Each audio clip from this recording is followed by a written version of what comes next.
Olá, amigos e irmãos em Cristo. Eu sou Carmen Henneman e hoje eu tenho o imenso privilégio de compartilhar com você sobre uma palavra de grande impacto, especialmente porque esta palavra está diretamente associada com a manifestação da presença de Deus na nossa vida e na vida dos demais à nossa volta.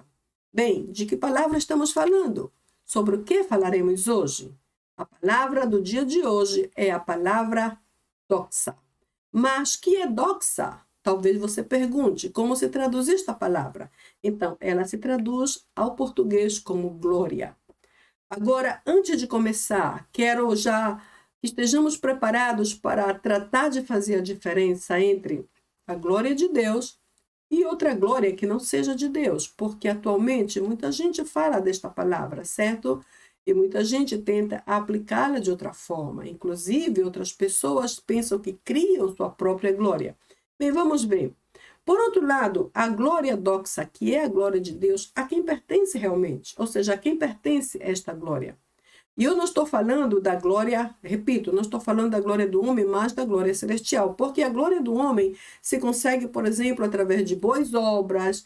Uma pessoa se torna gloriosa, digamos assim, por posições sociais, ou por ter uma boa eloquência, por ser um gênio na história, e etc, etc. Então, a quem pertence esta glória? E como fazer a diferença entre a glória de Deus e a glória do homem? Então, vamos ver aqui o que diz esse primeiro versículo, no qual vamos basear-nos durante toda essa discussão. Isto é Efésios 3:21. Em português, nós lemos assim: a ele, e este ele aqui se refere a Deus, a ele seja a glória na igreja em Cristo Jesus por todos os séculos, para todo sempre. Amém. Bom, o texto está bem claro, não há muito que discutir, certo?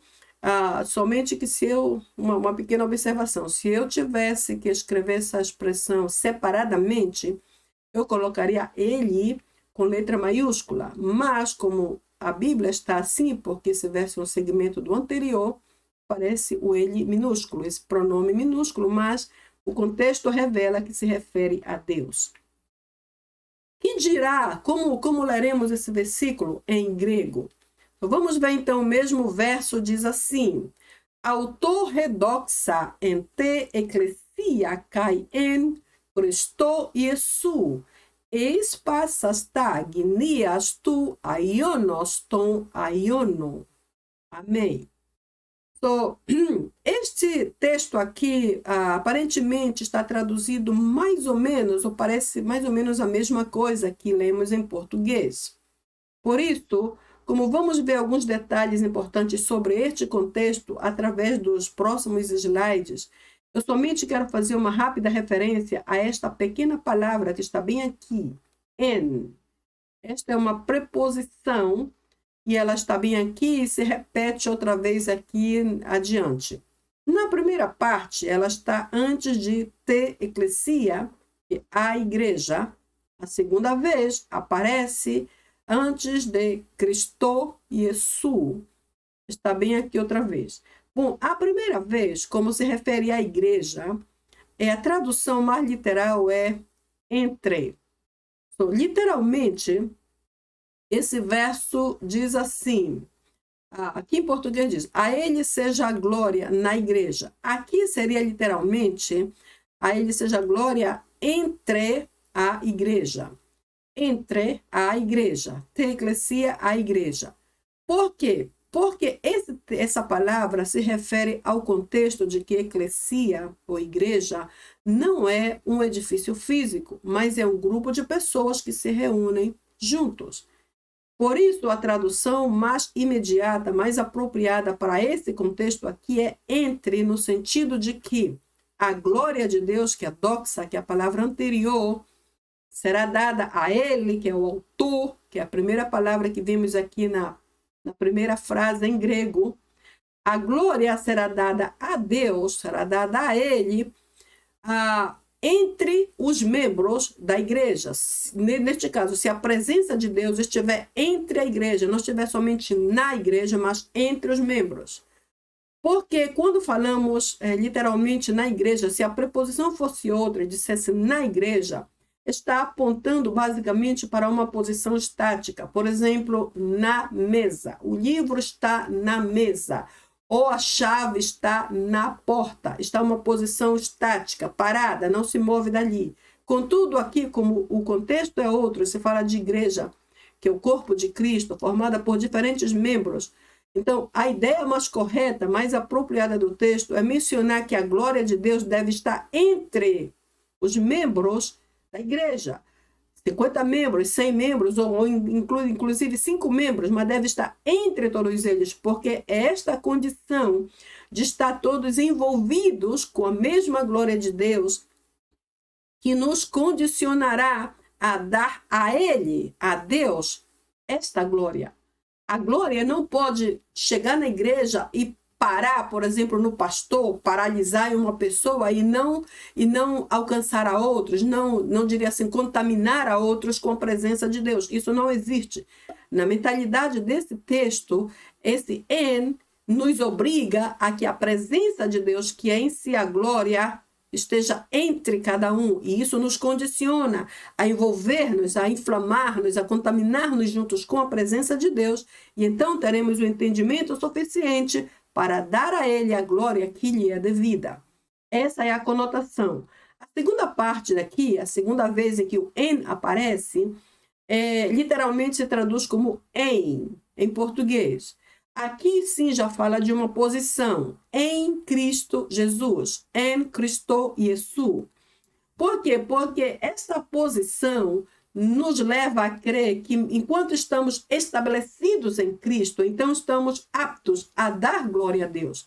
Uma vez que nos separamos do corpo de Cristo, uma vez que já não somos mais parte da igreja de Cristo, uma vez que já não somos mais templos do Espírito de Deus, não há condição para glorificar a Deus, porque o nosso estado decaído ou de condição pecaminosa não nos permitirá acercar-nos à presença de Deus, que é em si a sua glória, como vamos ver adiante.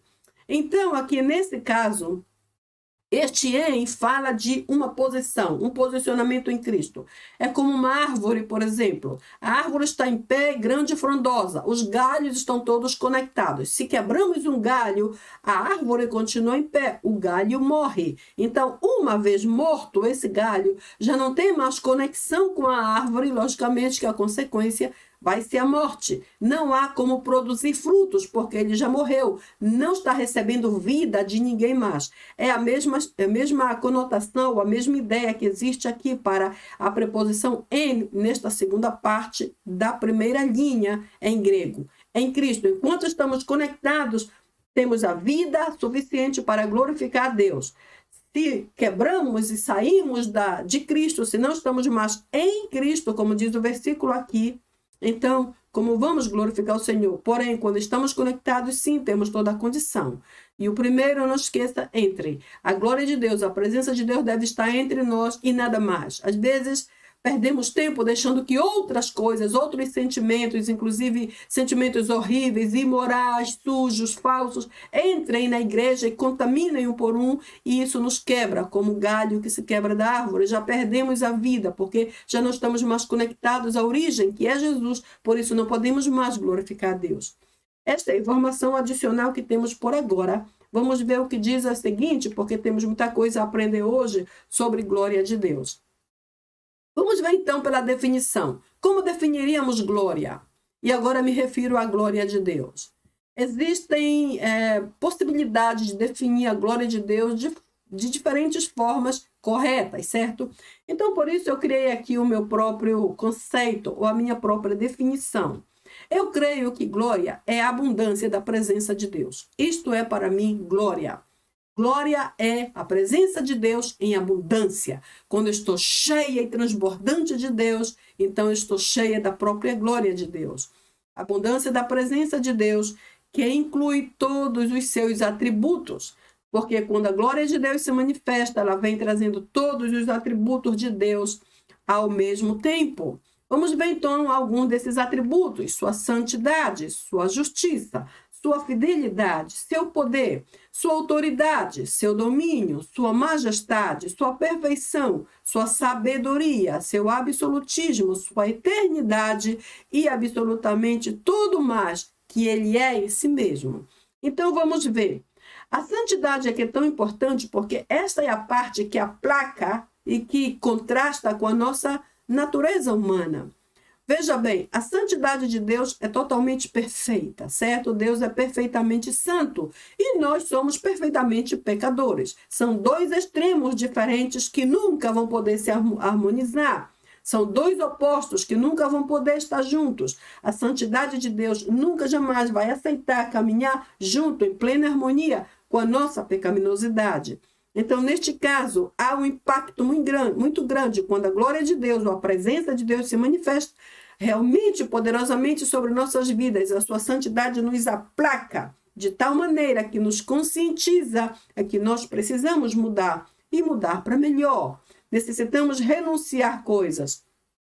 Necessitamos deixar para trás o velho. Necessitamos perdoar. Enfim, então a santidade de Deus é o que causa o grande contraste. Por esse motivo, no Antigo Testamento, muita gente se acercava ou queria se acercar a Deus. Inclusive, entravam no Santíssimo Lugar ilegalmente. Eu digo ilegalmente, ou seja, sem autorização, sem permissão e sem condição humana de santidade. E quando chegavam ali e se confrontavam com a santidade de Deus, o que sucedia? Caíam mortos. Porque há um grande oposto, há um grande contraste entre a perfeita santidade de Deus e a perfeita pecaminosidade do homem.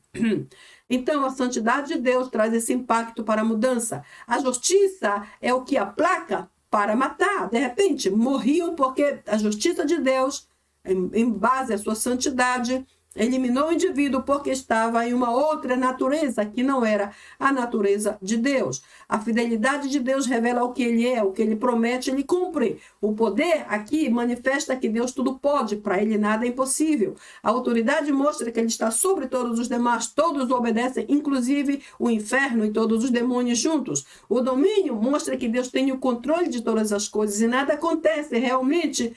Tudo que está em seu plano acontece sem que ele permita, ele está sobre todas as coisas.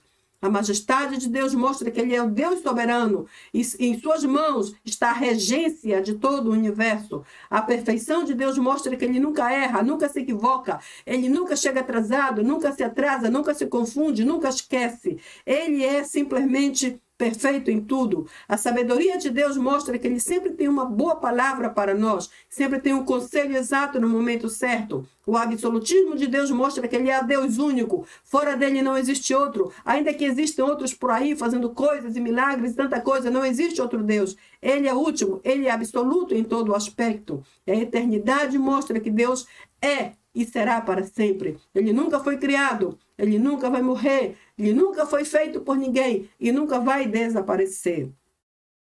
Então, todos esses atributos e muitos mais, que eu não tive tempo nem condição de colocar aqui, porque são inumeráveis e tudo mais que ele é, se manifesta nele mesmo, quando a sua glória se manifesta em nosso culto, em nossa casa, em nossa família, em nossa saúde, em nossa vida, em nosso ministério, em nossos planos, em nossos projetos. Enfim, quando a glória de Deus se manifesta sob todos esses atributos perfeitos de Deus, revelando quem ele é verdadeiramente.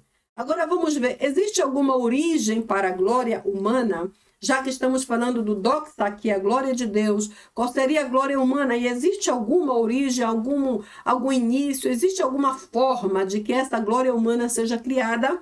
Então vamos ver o que diz a Bíblia. A glória humana, por exemplo, pode surgir a partir das riquezas. Sabiam disto? Por exemplo, vamos ver o que diz aqui Gênesis 13:2.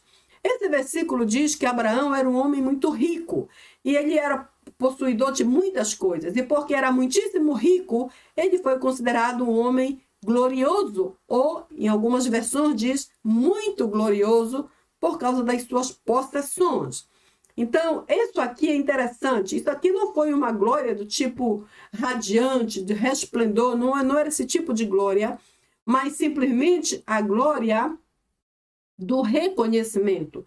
Porque, inclusive, Abraão foi um homem de Deus muito íntegro, ele foi um homem justo, ele é o nosso pai na fé, amigo de Deus. Então, um homem completamente justo, um homem santo, Porém, esta glória aqui, esse termo se refere à sua possessão e não a outro tipo de glória.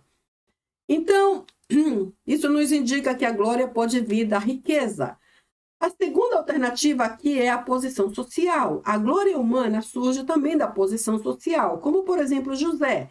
Ele foi a segunda pessoa mais importante no Egito, em termos de posições, certo? O faraó era o primeiro e José se tornou o segundo. Tudo naquele reino passava pelas mãos de José. Então, quando José enviou ao seu pai uma mensagem, o que foi que ele disse? Anuncia toda a minha glória no Egito a meu pai. Foi como José que se declarou glorioso pelo cargo que ocupava, disse, anuncia toda a minha glória no Egito ao meu pai. Ele mandou uma mensagem ao seu pai, declarando-se a si mesmo glorioso, por causa da altíssima posição que ele ocupava. Encontramos isso em Gênesis 45. Também vimos que a glória humana pode surgir da mesma integridade humana, da integridade própria de cada um. Esse foi o caso de Jó. Jó foi conhecido como um homem justo.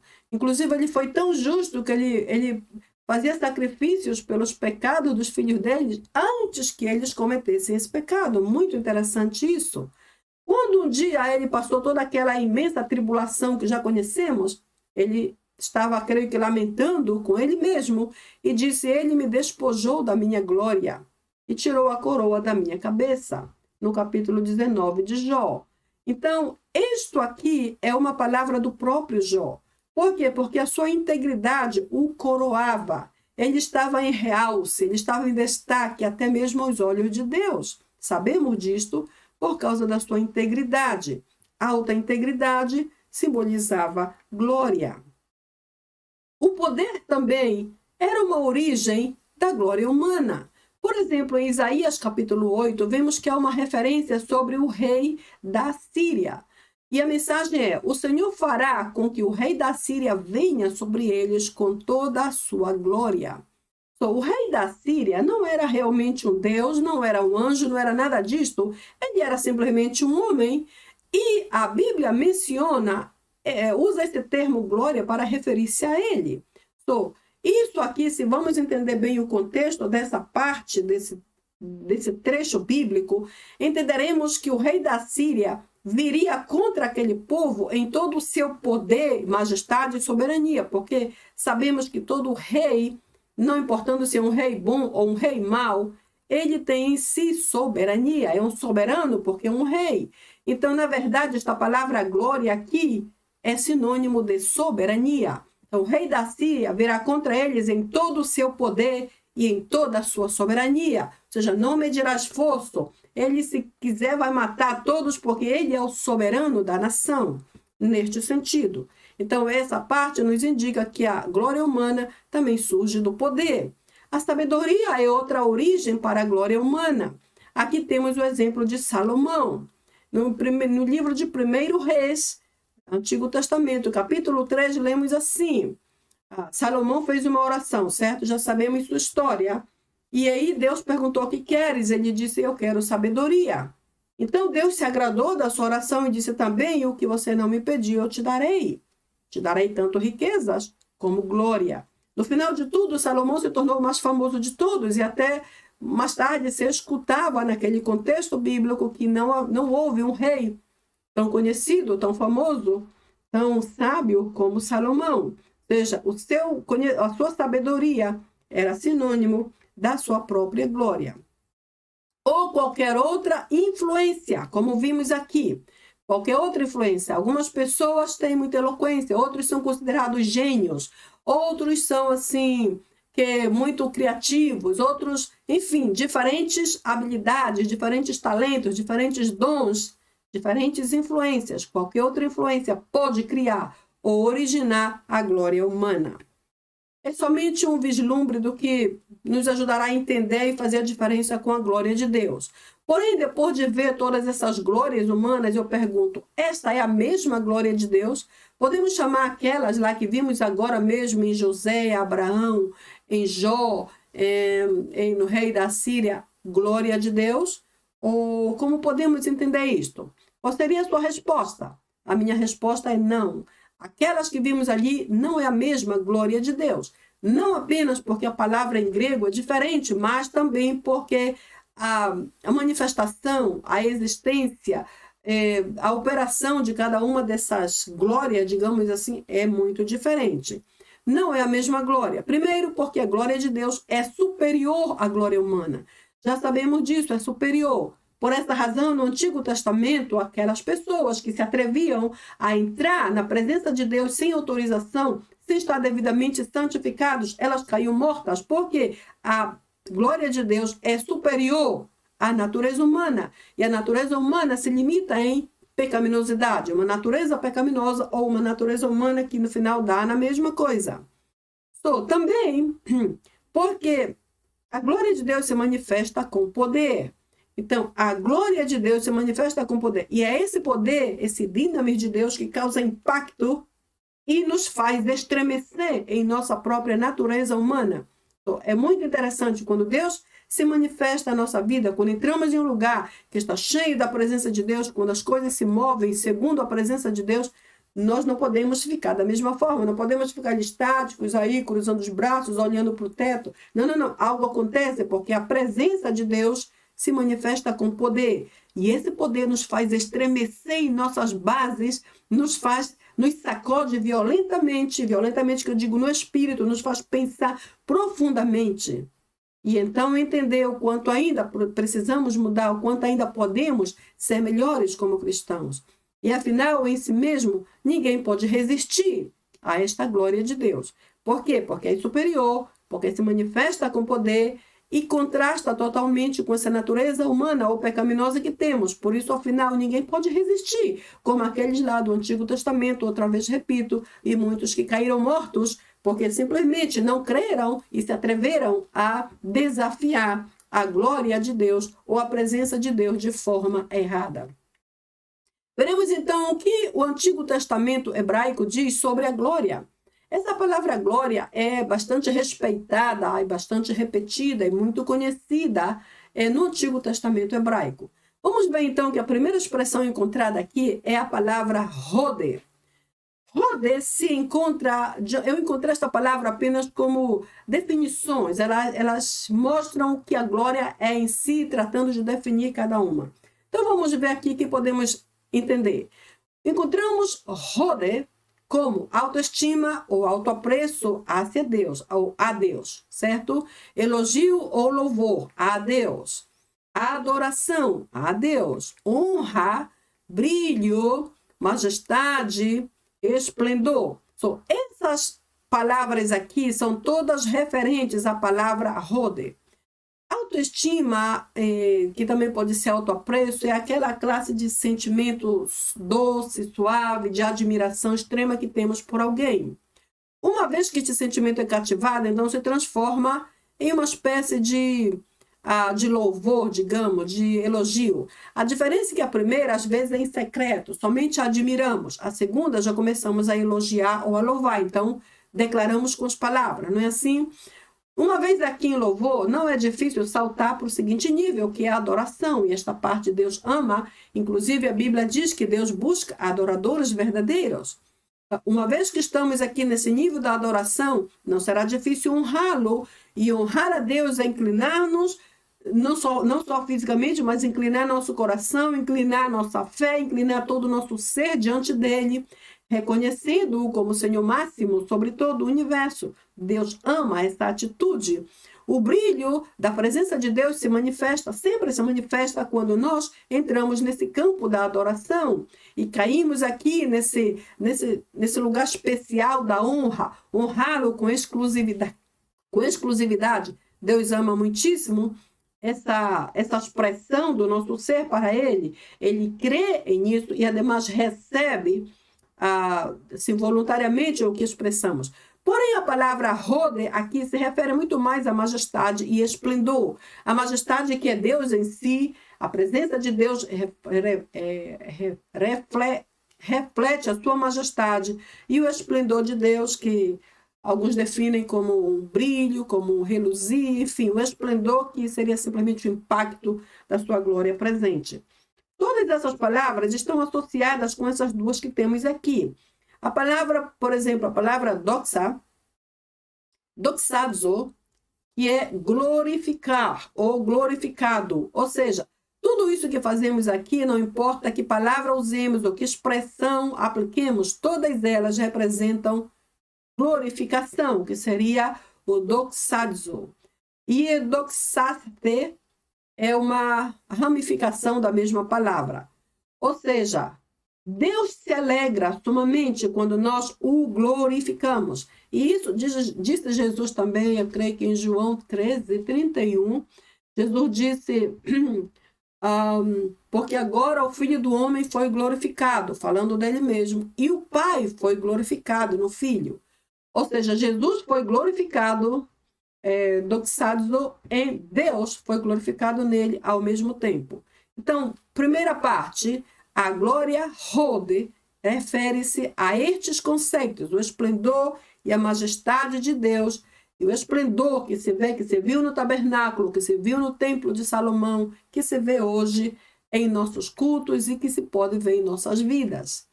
Uma segunda dimensão de glória, vou usar essa palavra dimensão, talvez não seja para muitos a palavra apropriada, mas eu sinceramente vejo como uma dimensão, é a glória Kabod. A glória Kabod, que também pode ser compreendida como a glória do impacto, eu prefiro essa definição, a glória do impacto, é a glória que se define normalmente como peso.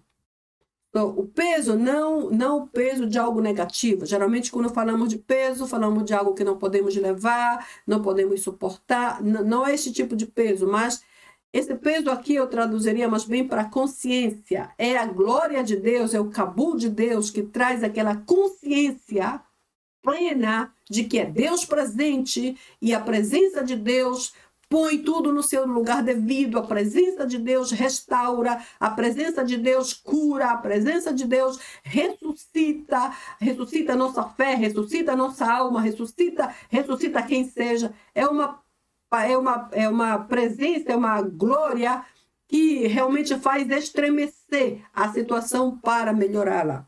Por isso há essa expressão que diz o peso da glória de Deus. Eu já escutei essa expressão, por exemplo, em algumas igrejas, quando o culto foi assim tremendo e houve uma manifestação poderosa da presença de Deus ali, muita gente foi curada, os paralíticos andaram, por exemplo, os cegos viram, e até um morto ressuscitou uma vez, já faz muito tempo, estava sendo velado em casa, e a igreja inteira, como se fosse um só corpo, uma só pessoa, juntos clamando pela família, até mesmo por aquela situação, o morto ressuscitou na casa. Então, eu fico pensando, nossa, isso aqui realmente é algo muito impactante. Por isso eu defino a glória Kabod como a glória que impacta, estremece, balança, sacode para consertar, para restaurar, para renovar, para revivificar, para ressuscitar e para causar todo um impacto diferente daquele que temos no momento. Então, o peso da glória de Deus é algo que realmente não nos deixa dúvida de que Deus está ali. A glória Kabod é usada para expressar o impacto da majestade e magnificência de Deus. Então, se manifesta para expressar a majestade. A majestade divina está presente. Essa é Deus, não há dúvida disso. A magnificência de Deus se move poderosamente entre nós, convencendo-nos, falando-nos, tocando-nos, transformando-nos. Então, a majestade, a magnificência são enfáticos nessa classe de manifestação da glória Kabod. Vamos ver também que a glória Kabod foi a que encheu o templo e os sacerdotes não puderam entrar nele. Ou seja, o templo que Salomão construiu, que chamamos o templo de Salomão, certo? Os sacerdotes não puderam entrar, como vamos ver agora no texto, não puderam entrar, porque esta glória que impacta, esta glória que move, esta glória que sacode, a glória Kabod de Deus, entrou ali e sacudiu e estremeceu todo mundo. Então vamos ver aqui que o texto que está em 1º livro de Reis, capítulo 8, diz: e os sacerdotes não puderam ficar para ministrar por causa da nuvem, porque a glória do Senhor encheu a casa do Senhor. Então, essa palavra, os sacerdotes não puderam ficar, me dá a impressão de que eles estavam ali, tiveram que sair. Por quê? Porque a glória de Deus veio com abundância e encheu de tal maneira que já não era mais o líder, já não era mais o programa do momento, já não era mais a ordem humana ou a organização humana, e sim Deus presente através dessa glória tão impactante, dirigindo. E por isso, os líderes, talvez, não puderam suportar o tremendo impacto desta glória de Deus, desta glória Cabu, e tiveram que sair do templo. Muito interessante isso. Agora vemos que apesar de toda a verdade que há no tema sobre a glória de Deus, houveram também aqueles que o desafiaram e pagaram alto preço. Por exemplo, o meu tópico aqui é alguém que desafiou a Deus e morreu, como por exemplo o rei Herodes. Vimos aqui nesse texto de Atos 2, 22 e 23, o 22 diz: e o povo clamava, é a voz de um Deus e não de homem. Isso aqui é uma classe de adoração que ninguém deve aceitar receber. Então, o que passou? O povo começou a clamar isso e declarar isso acerca do rei Herodes. O rei Herodes não é homem, ele é um Deus. E passou no seguinte versículo 23. No mesmo instante, um anjo do Senhor o feriu.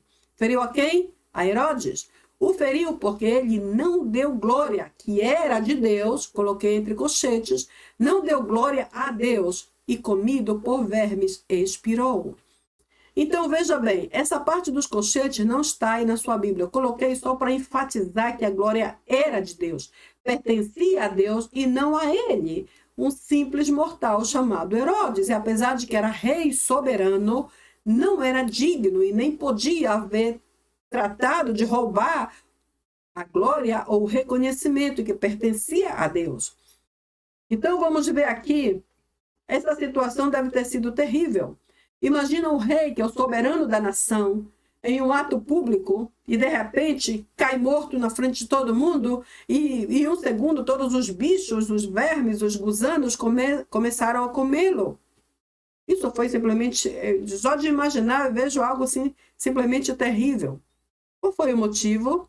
Ele tratou de roubar a glória que era de Deus. Ele tomou para si um atributo que não lhe correspondia. Ele elevou a si mesmo em lugar de baixar-se a si mesmo. A Bíblia diz em João 3,30, convém que ele cresça e que eu diminua. Não é assim? Eu venho abaixo e Deus acima. Então aqui foi o contrário. Tudo foi o contrário, porque este homem, com uma mentalidade,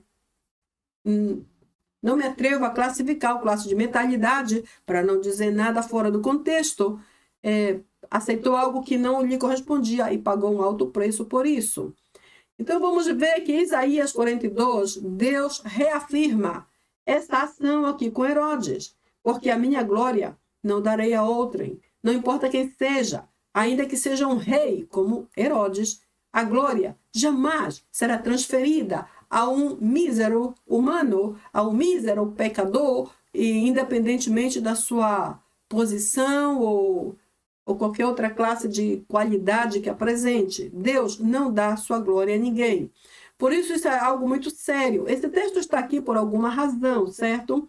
Existem pessoas, por exemplo, em igrejas, eu me refiro diretamente a elas, porque com elas que trabalhamos, existem pessoas que não têm nenhum problema em deixar que todo mundo creia que ele ou ela curou aquela pessoa daquela enfermidade, porque foram as suas mãos que tocaram, aquela pessoa foi curada, ou porque coisas semelhantes como grandes respostas ou milagres sucederam porque ele ou ela orou, ou declarou, ou profetizou, ou fez algo, então algo sucedeu, tomando para si uma glória que não lhe corresponde.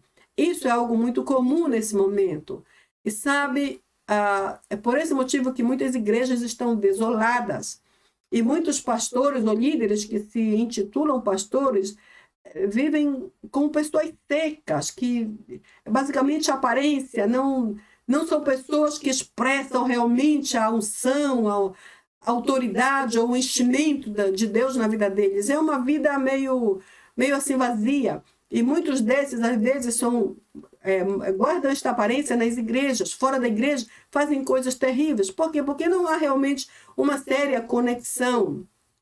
Não estão muito ligados, não estão totalmente associados à vida com Deus. Eles vivem para Deus, porém segundo o estilo deles, ou vivem o estilo deles fingindo que estão para Deus. Devemos ter cuidado com essas coisas, porque esse exemplo está aqui por algum motivo, possivelmente para ensinar a mim hoje, que eu devo ter cuidado. Quando pregar, quando ensinar, quando orar por alguém, toda a glória deve ser para o Senhor Jesus, como foi o primeiro versículo que lemos ao começar esse tópico. E aqui Deus é bastante categórico. Eu não dou a ninguém a minha glória. Ninguém é digno de receber a minha glória. Assim que cuidemos para não cair em heresia e em maldição. Então eu pergunto, a quem pertence a glória? E aí pertence a quem? A Deus? Sim, pertence a Deus. A glória pertence a Deus. Vamos ver aqui alguns versos que vão apoiar essa resposta. Em Salmo 24:10, lemos assim: quem é o Rei da Glória? Uma pergunta, certo? A segunda parte responde a esta pergunta. O Senhor dos Exércitos, ele é o Rei da Glória.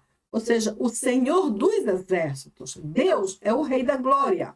Nosso Deus é o Rei da Glória. Não é o líder, não é a denominação, não sou eu, não é o homem em si. É simplesmente Deus. Também vemos aqui em Filipenses 4:20. Ao nosso Deus e Pai seja a glória para todo sempre. Amém. Ou seja, a Deus seja a glória para sempre, para toda a eternidade. Vemos também que a glória de Deus se reflete em Jesus. Ou seja, a glória de Deus também pode refletir-se em nós. A vida de Deus pode ser refletida através do nosso falar, do nosso pensar, do nosso agir, do nosso viver diário. Neste caso, a glória de Deus se reflete em Jesus. Em João 13:31, ele disse: tendo ele saído, disse Jesus, agora é glorificado o Filho do Homem e Deus é glorificado nele. Ou seja, Jesus declara isso dele próprio. Jesus estava sendo glorificado e Deus estava sendo glorificado nele, em Jesus. A glória de Deus estava sendo refletida em Jesus, certo? Eu creio que nós também podemos refletir a glória de Deus em lugar de refletir a nossa própria natureza pecaminosa. Vemos aqui um seguinte ponto. A glória celestial pertence a Deus e somente Jesus pode recebê-la. Isso é uma coisa bem interessante. Vamos ver então que versículo encontramos para respaldar esta parte. Essa parte diz: Pai, Jesus estava orando, certo? Pai, aqueles que me destes, quero que estejam comigo onde eu estiver, para que vejam a minha glória que me destes, porque me amastes antes da fundação do mundo. Ou seja, esta parte aqui é o que interessa para o meu argumento aqui de cima. A glória celestial pertence a Deus e somente Jesus pode recebê-la.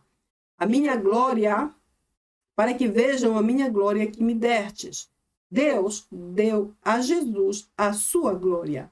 Somente para afirmar mais ou menos o que estou dizendo. Inclusive, o Espírito Santo também glorifica a Jesus.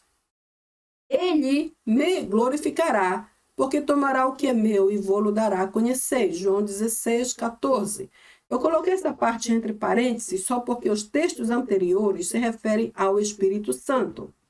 Então, aqui, como nesse versículo Jesus está falando sobre o Espírito Santo, eu coloquei entre colchetes. Então, o que colocamos dentro dos colchetes não é original neste versículo. Para isso servem os colchetes em teologia, certo? O que colocamos aqui ou é de outra pessoa, ou é outra parte bíblica, ou simplesmente algo que inventamos, então não é original.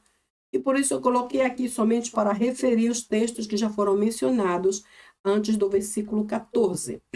O caso é que o Espírito Santo glorificará a Jesus, como o texto mesmo menciona, e respalda a obra de Jesus Cristo em nossas vidas. Então eu pergunto, quem pode ser glorificado? O homem? Será que o homem pode ser glorificado? As obras humanas podem ser glorificadas ou somente a Deus? Vamos ver o que diz o texto. Eu sou o Senhor, este é o meu nome, e a outro não darei a minha glória, nem o meu louvor às imagens de escultura. Ou seja, eu sou o Senhor. Este é meu nome. Sou Yahvé, ou Yahweh em hebraico. E a outro não darei minha glória. Então, não dará sua glória a homem, não dará sua glória às obras não dará sua glória ao templo, não dará sua glória sequer às esculturas ou às imagens de esculturas que são os falsos deuses, certo? Deus declara, a pergunta é quem pode ser glorificado? Somente Deus, e aqui está, para mim, uma grande confirmação. Deus não dá sua glória a ninguém mais. Então, vamos ver aqui algumas dimensões da glória de Deus. Eu não sei se a palavra dimensão é a mais adequada ou se seria simplesmente manifestação ou manifestações da glória de Deus. Mas eu vou usar a palavra dimensão porque, em parte, eu creio que sim, há dimensões da glória de Deus. Vamos ver, por exemplo, a dimensão interna que se refere ao homem ou ao templo do Espírito de Deus que somos nós outros, que somos os homens ou os cristãos. Para isso, vamos tomar o exemplo de Estevão, que está aqui em Atos 7:55. Diz assim: mas Estevão, cheio do Espírito Santo, olhando para o céu, viu a glória de Deus e Jesus em pé à direita de Deus. Então, eu marquei aqui essas 3 palavras porque vamos comentar sobre elas agora mesmo. Cheio, viu e glória. E usando essas 3 palavrinhas, vamos tentar fazer uma rápida análise desse texto. Vamos ver o que diz o grego sobre essas 3 palavras e sobre o contexto geral desse texto.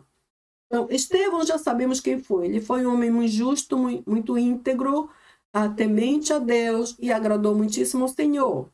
Então, no momento de grande perseguição, ele estava sendo odiado por muitos, perseguido e apedrejado. Porém, qual foi a sua reação? Vamos ver agora mesmo. Ele se pôs a adorar o Senhor. E a Bíblia diz que ele foi cheio do Espírito Santo ao ponto de que ele viu a glória de Deus. Vamos ver então a primeira palavra aqui, cheio, que é a primeira palavra que marquei. Cheio vem do grego pleres. E essa palavra pleres se origina em plerou, que literalmente é encher por dentro ou encher o interior. Em outras palavras, Estevão estava cheio por dentro, todo o seu interior estava cheio. Interessante que o grego é bastante específico com as palavras.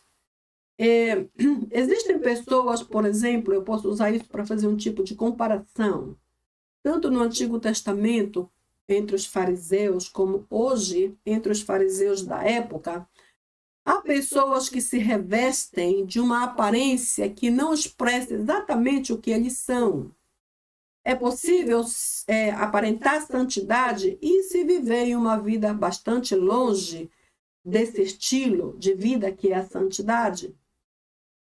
Aqui a palavra é bem específica quando diz que Estevão foi cheio por dentro, todo o interior dele foi cheio. Todo o que havia dentro dele, todo o seu ser interior estava realmente cheio da presença de Deus.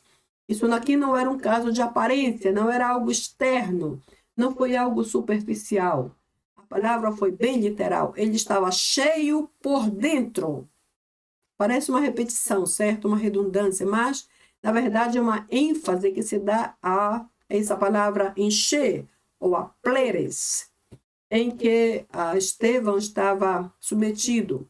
A segunda palavra que eu marquei é viu, o verbo no passado. Eiden, em grego.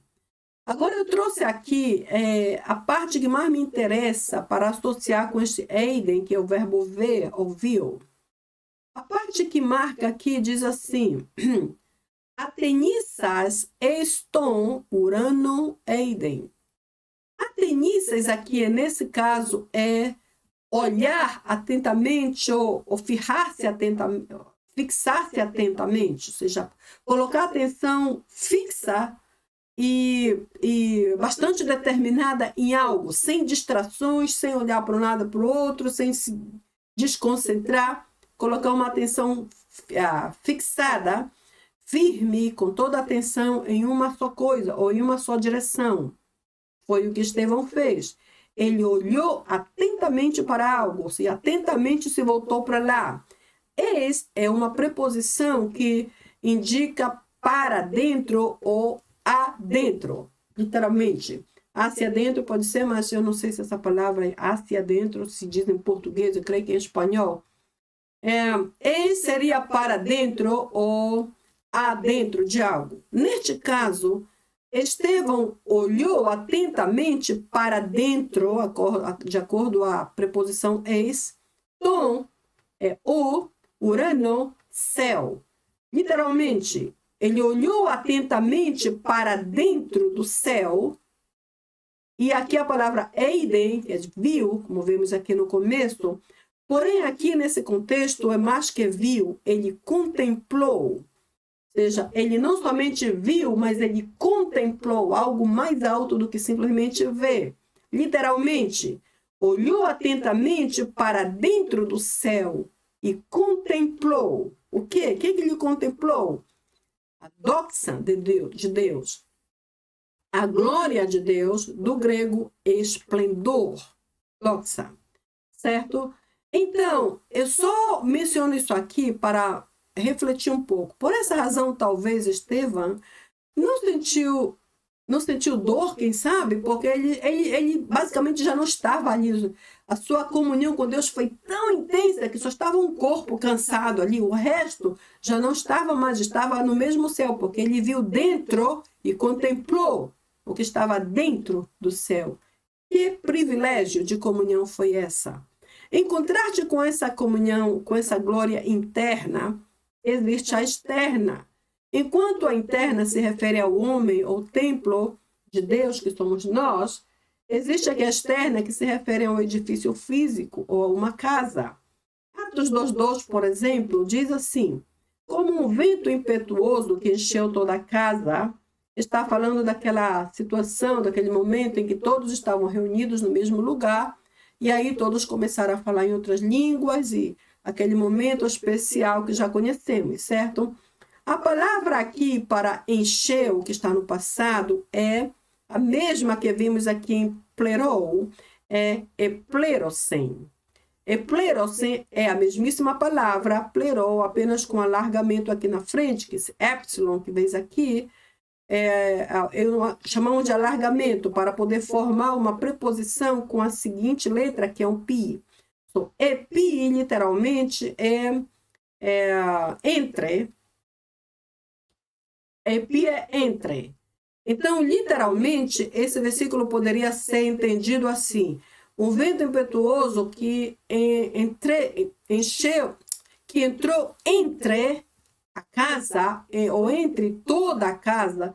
Isso aqui não é somente encheu, ou um vento impetuoso que veio, que tocou, mas que simplesmente entrou e entrou entre um e outro, ao ponto de contaminar, ao ponto de unificar, mas bem, essa é a palavra, todos os que estavam ali, ao ponto de que todos foram movidos pela mesma presença que havia aqui, neste caso, foi a presença de Deus. Então, aqui no versículo 2:2, um vento impetuoso encheu a casa. No verso 4, que é 2 versos depois deste, vimos a mesma situação, a mesma reação da presença de Deus, porém referida a pessoas. A primeira foi uma casa física. A segunda parte, que é o versículo 4, todos foram cheios do Espírito Santo. É basicamente a mesma palavra. Epletesan. Tem a mesma raiz e a mesma preposição antes, que é entre. Entrou dentro e se mesclou com todos. Basicamente assim, minha linguagem simples.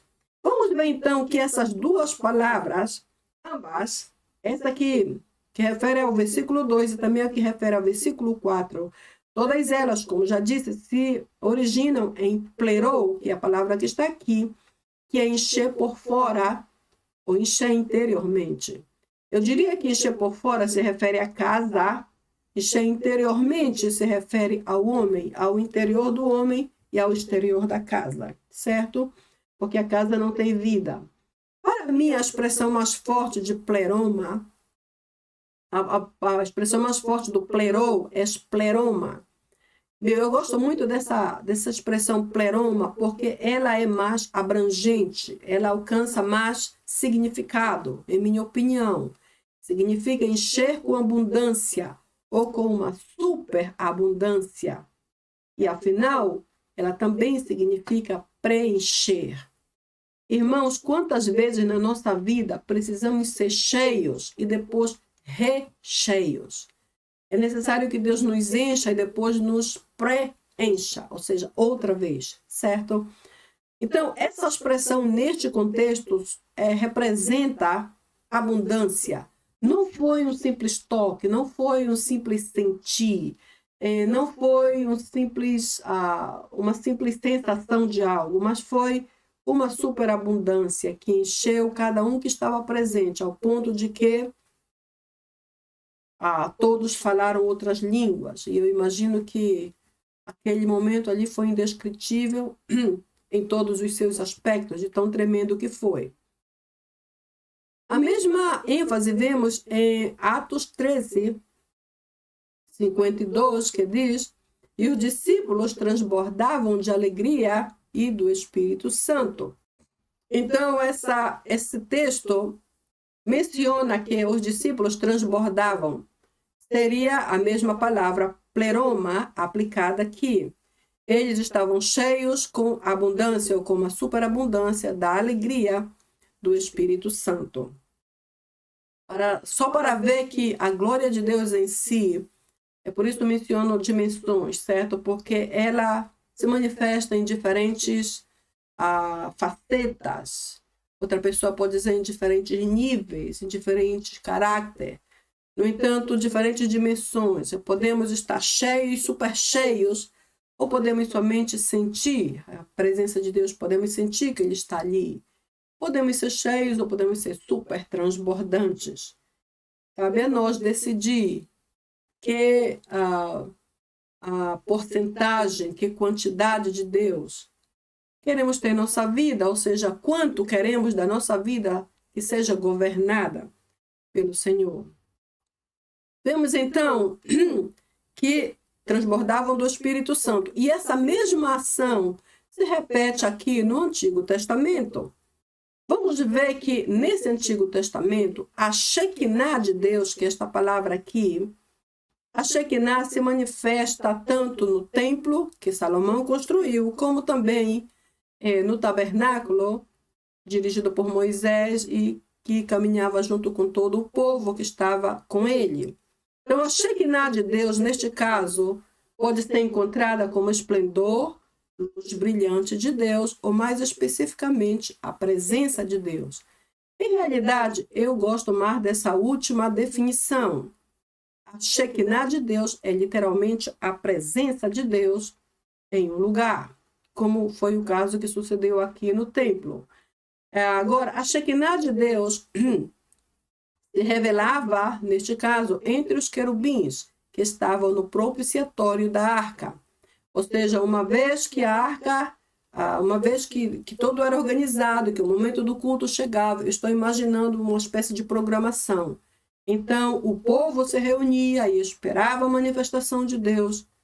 A Shekinah de Deus se manifestava. E o que importa dizer aqui é que ela surgia ou se originava aqui desse topo da arca, que era o encontro dos dois querubins. Daqui fluía essa presença poderosa definida como Shekinah.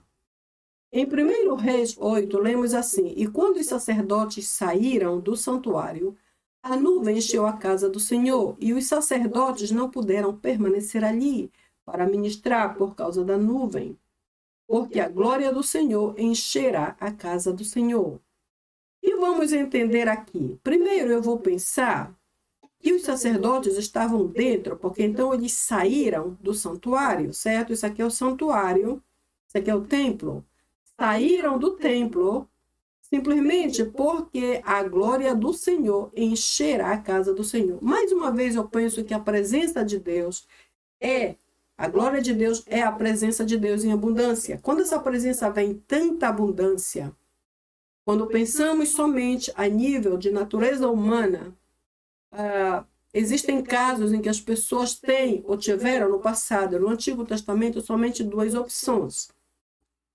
Ou elas saem para longe daquela manifestação poderosa porque é impactante, ou elas caem mortas, como foi o que sucedeu em alguns casos. Eu não creio que isso aqui foi o caso, e não vou dizer que isso foi o caso destes sacerdotes deste santuário. Porém, por alguma razão, saíram do lugar, simplesmente porque a glória do Senhor encheu totalmente aquela casa. E isso foi no santuário, ou no templo que Salomão construiu. Ali se manifestou a Shekinah de Deus. A mesma coisa vimos que ocorreu no tabernáculo no deserto.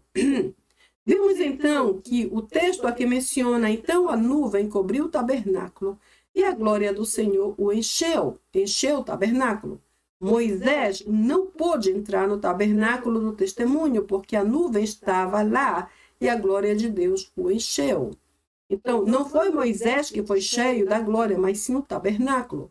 A nuvem se levantou e toda a glória cobriu todo o território. Imagino, ninguém se movia, ninguém andava, ninguém falava, ninguém tossia, ninguém espirrava, ninguém ria, ninguém fazia nada. Imagino, porque a glória de Deus simplesmente foi tremenda, não apenas pela visão que se pode ter desde aqui, apesar de que isso é só uma simples foto, mas eu não logro imaginar como foi estando ali presente.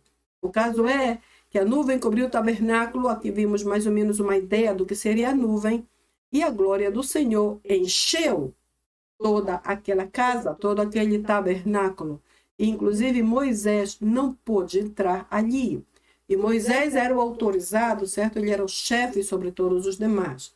A Shekinah de Deus se manifestou de forma poderosa, de maneira que paralisou tudo. E Deus, então, anunciou ou comunicou o que quis naquela visão. Vemos também que a Shekinah de Deus é traduzida como lugar de descanso. Eu amei esse conceito aqui. Isso aqui é encontrado no dicionário bíblico de Easton. O dicionário bíblico de Easton é um teólogo e que, além disso, porque por ser um lugar de descanso, proporciona uma relação entre o homem e Deus. Quando eu penso em lugar de descanso, então eu concluo que a glória de Deus, a Shekinah de Deus, a presença de Deus deve ser o nosso lugar de descanso.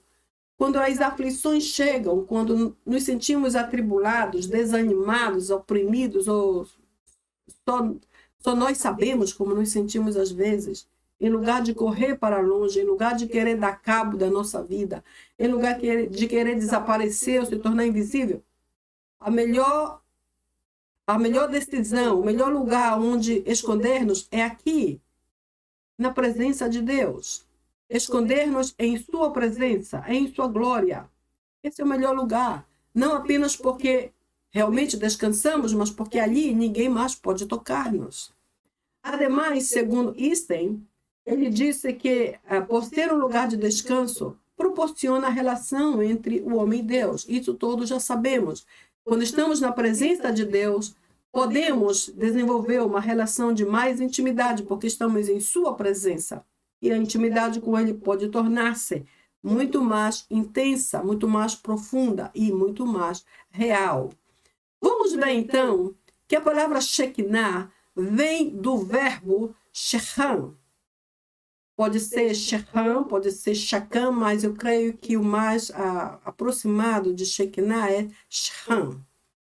Esse verbo Shechan, que deriva de Shekinah, ou Shekinah deriva de Shechan, é identificado como morar ou residir.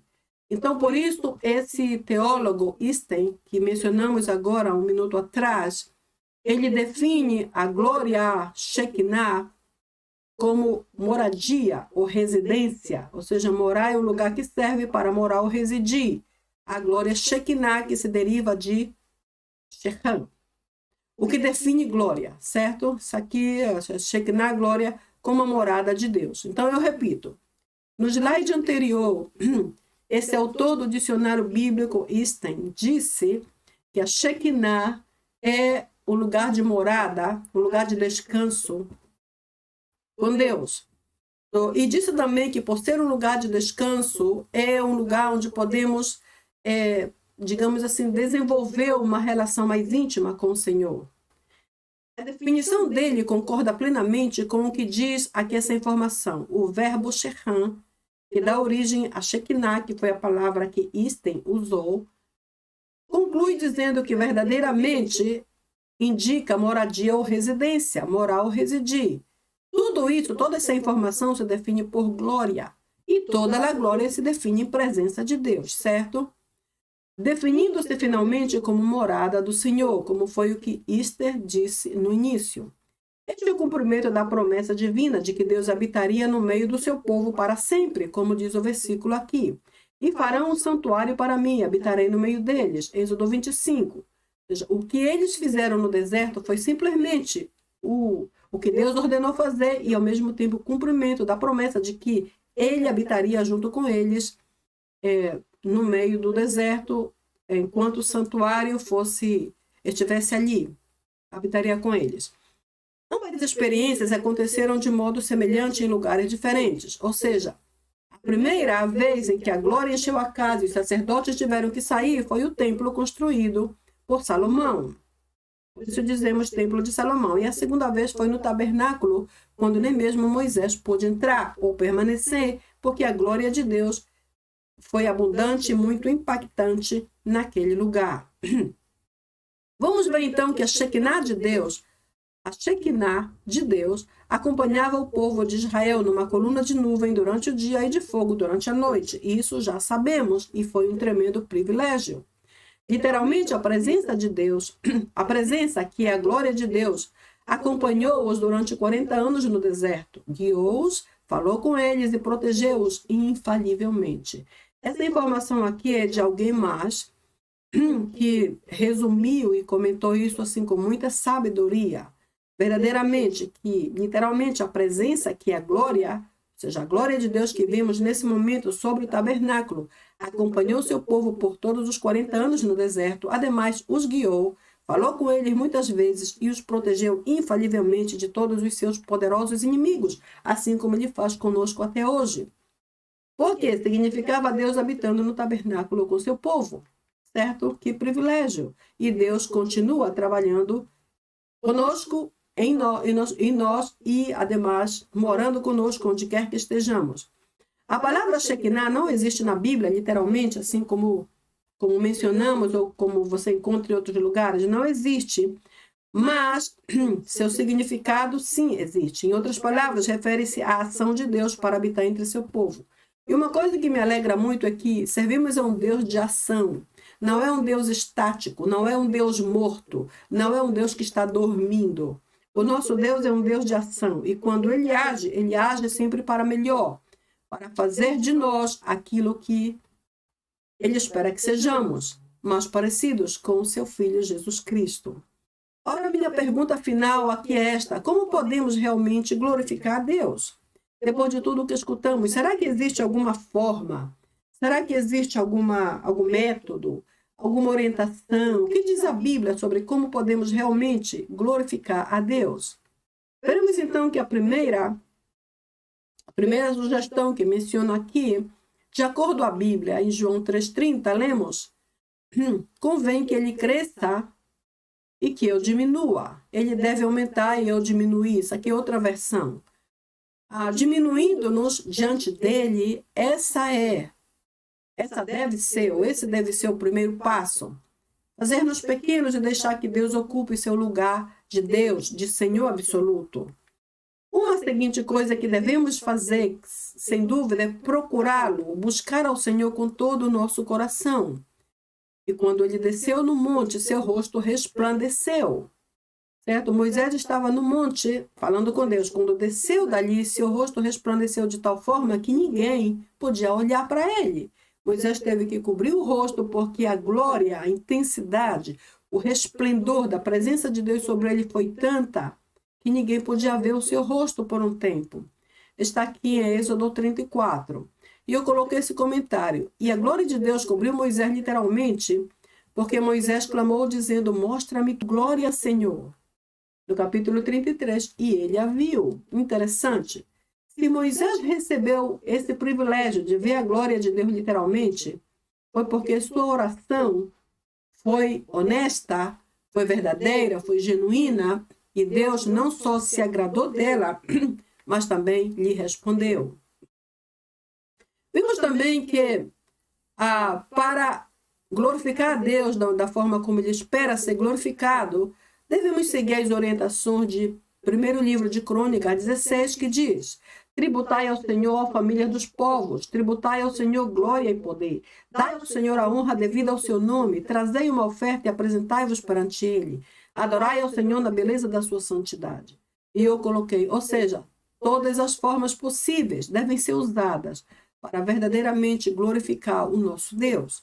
O texto aqui sugere tributar ao Senhor. Tributar é declarar, mencionar o que Ele é, e convoca as famílias da terra para que o façam. Tributar outra vez, dar a Ele, ou declarar sobre Ele a glória e o poder que lhe são devidos. Honrá-lo como Deus máximo sobre todo o universo. Trazer uma oferta, ou fazer uma oferta ao Senhor, uma oferta com o nosso tempo, uma oferta com a nossa adoração, uma oferta com a nossa fé, uma oferta de honra ao nosso Deus.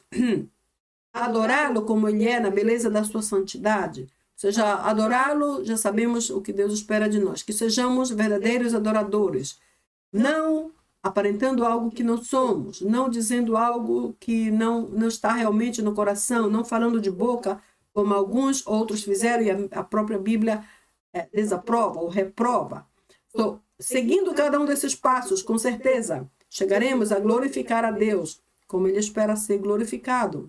Contemplando a glória do Senhor, somos transformados de glória em glória à sua imagem.